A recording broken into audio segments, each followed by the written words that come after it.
자, 변호사 전해드리는 오늘은 대한금속 무상증자 효과에 대한 주제를 가지고 방송을 열었습니다. 카톡에 문의를 해주시는 분이 있어서 같이 좀 공부하면 좋은 시간이 될 것 같아서 언급을 해드릴 방송을 열었고요. 그러면 투자하시는데 참고하시고 본격적으로 방송 진행하겠습니다. 대한금속이 최근에 좀 좋은 흐름을 보이고 있는데, 전반적인 철강 관련된 종목들을 보시면 현대 BNG 스틸이 상승을 하면서 대한금속도 같이 상승을 하고 있다라고 생각을 하시면 될 것 같습니다. 참고로 현대 BNG 스틸은 스테인레스 강 쪽 관련된 부분과 그리고 자동차 쪽 현대차 그룹의 밸류체인으로 철강을 공급을 하고 있는 업체다. 그래서 최근에 상승을 하고 있는 그 철강주들을 보시면 일단 자동차 쪽 관련된 부분으로 엮여 있는 종목들도 있고요. 그리고 대장주죠. 포스코홀딩스가 2차전지 소재 쪽 관련된 부분으로 밸류체인으로 엮이면서 동반 상승을 하고 있는 것도 특징적인 부분이다.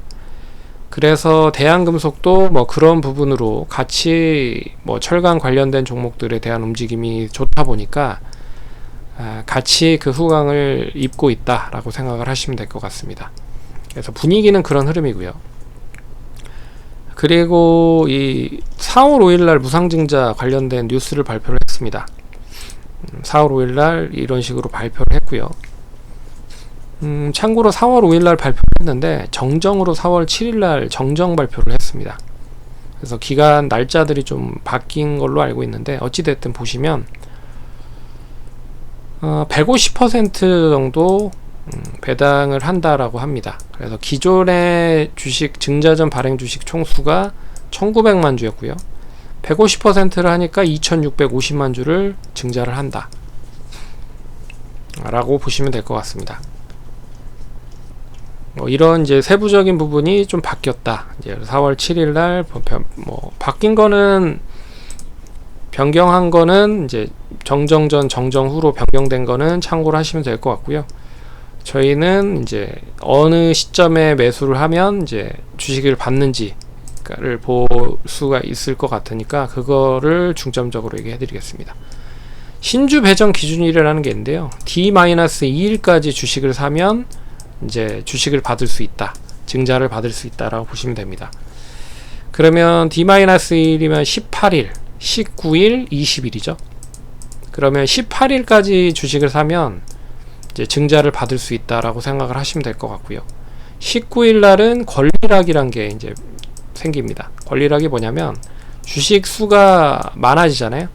주식 수가 1.5배 많아지면 이 많아진 만큼 가격도 낮아야 시가총액이 맞춰지겠죠.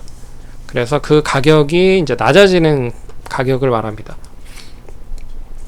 지금 주식 가격이 4,200원이니까 1.5배 정도 더 낮아진다라고 생각을 하시면 돼요. 증자한 만큼 주식 가격이 낮아진다라고 생각을 하시면 됩니다. 그래서 쉽게 생각을 했을 때 10,000원의 상장을 이제 무상증자를 100% 한다. 그러면 이게 5,000원이 되는 거고 주식 수가 200이 되는 거죠. 왜 그러냐면 기존에 100에 10,000원이니까 100%가 되면 200%로 200으로 늘려나고 주식 수가 5,000원이 된다. 그래서 합치면 똑같다. 그래서 시가총액은 똑같은 거죠. 어찌됐든 그런 부분이라고 보시면 될 것 같아서 이제 투자를 하는 데 있어서 이번 주가 중요하겠죠.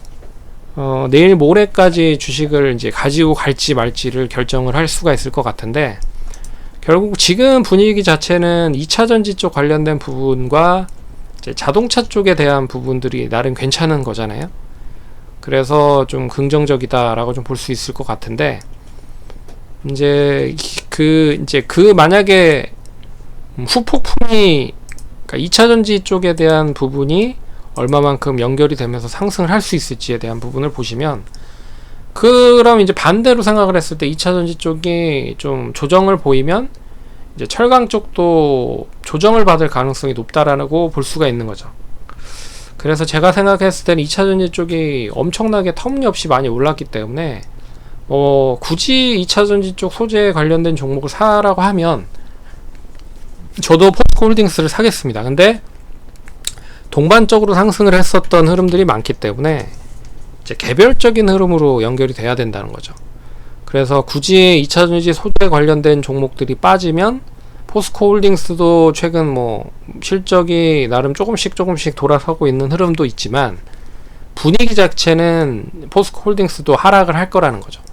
그러면 동반적으로 현대 BNG 스틸도 빠질 가능성이 높고 대한금속도 빠질 가능성이 높다. 그래서 지금 시점에서는 굳이 무상증자를 뭐 받을 가능성이 그렇다라고 해서 이 회사가 뭐 실적이 엄청나게 뭐 높아질 거냐를 생각을 해보면 그러기에도 쉽지가 않을 가능성이 높다라고 좀 볼 수가 있는 거죠.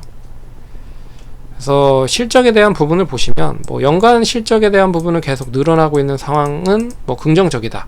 그리고 영업이익은 뭐 줄어든 건 당연히 뭐 이익이 그래서 매출이 늘어나고 있는데 이익단이 줄어들고 있다라는 거는 이익률이 줄어들고 있다라는 걸로 해석을 할 수가 있잖아요. 그래서 보시면 예전에는 뭐 100원 중에 7원을 수익으로 남겼는데 지금 작년 같은 경우에는 5원 정도 남겼다. 근데 이게 다시 더 좋아지기 위해서는 뭐 경기가 좀 좋아져야 될 필요가 있잖아요. 뭐 자동차가 아무리 좋다라고 해도 한계가 있을 거라고 생각을 하고 있어서 업황 자체는 그렇게 뭐 고만고만할 가능성이 높다라고 볼 수가 있는 거죠. 그러면 굳이 뭐 지금 시점에서 무상증자를 받아서 뭐 더 가지고 갈 필요가 있을까라는 생각을 하는데 좀 보수적으로 생각을 하고 있습니다. 근데 이제 차트적인 흐름으로만 보면 나름 뭐 그렇게 나쁜 흐름을 보이진 않고 있어서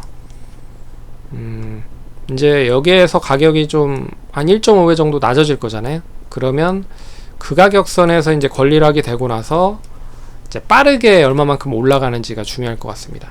대부분 근데 최근에 이제 권리락 되어 있는 회사들을 보시면 이제 바이브 컴퍼니나 뭐 이런 회사들이 있어요. 그래서 권리락 때 주가가 그 배당 그러니까 증자한 만큼 가격이 다운되는 거잖아요. 근데 뭐 최근에는 권리락을 하고 나서 가격이 많이 싸졌다라고 해서 상승을 하는 종목들이 그렇게 많지는 않다. 그렇기 때문에 대한금속도 뭐 1,000원 뭐 얼마만큼 이제 그러니까 비율만큼 빠지긴 하겠지만 상승을 할 수는 크지는 않을 것 같습니다. 그리고 이렇게 미리 주가가 올라간다는 것 자체는 대래 증자를 할 때는 떨어뜨리겠다라는 의지로도 볼 수가 있는 거거든요. 뭐 물론 현대 BNG 스틸이 상당히 좋았기 때문에 상승을 한 이유가 제일 크다라고 보고 있습니다. 그래서 결론적으로는 제가 말씀드리고 싶은 건 뭐냐면 2차전지 소재 쪽과 더불어서 철강 쪽이 어떻게 움직이는지가 중요할 것 같다. 그게 이제 가장 큰 핵심 포인트일 것 같고요. 그리고 두 번째는 뭐 무상증자 하고 나서도 계속 업황이 좋아질 수 있느냐에 대한 부분을 보셔야 될 것 같다. 근데 현재로서는 뭐 철강 쪽이 그렇게 뭐 기하급수적으로 뭐 경기가 좋아져서 크게 상승을 할 수 있을 것 같지는 않다 라는 부분. 그리고 세 번째는 이제 그 가격이 상당히 좀 많이 하락을 하기 때문에 그 가격 하락한 만큼 그 수혜를 볼 수 있을 것이냐를 놓고 봤을 때도 뭐 그저 그러지 않을까라는 생각이 있어서 일단 좀 보수적이다 라고 생각을 하시면 될 것 같습니다. 그래서 뭐 그렇게 썩 좋은 흐름을 이야기를 해드리진 않았지만 혹시라도 이제 보유를 하시고 계실 분들은 잘 추세적인 흐름을 참고를 하셔서 매매를 하시면 좋을 것 같다. 그래서 단기적으로 봤을 때는 18일까지 보유를 하는지 마는지가 중요하겠죠. 예, 그렇게 보시면 될 것 같습니다. 그럼 투자하시는 데 참고하시고요. 성공 투자하시기 바라겠습니다. 감사합니다.